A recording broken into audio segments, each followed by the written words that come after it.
Update ko lang po kayo. Ito na po ang mga anak ng Galaxy Blue Guppy ko. Nagtataka lang ako bakit ganyan ang naging kulay nang lumabas sa mga anak nila. Malalaki na po sila, nasa juvie size na po yata.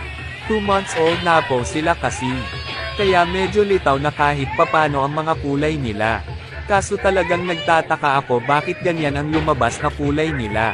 Kala ko makakapagbuo ako ng maganda-gandang ipapare sa mga anak nila. Hindi pala, para kasi sa akin ang pangit ng lumabas na kulay nila.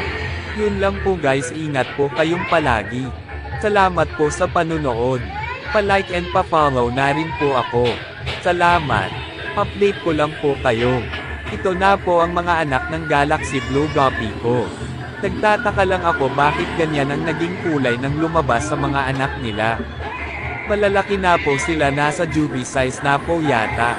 2 months old na po sila kasi. Kaya medyo litaw na kahit papano ang mga kulay nila. Kaso talagang nagtataka ako bakit ganyan ang lumabas na kulay nila.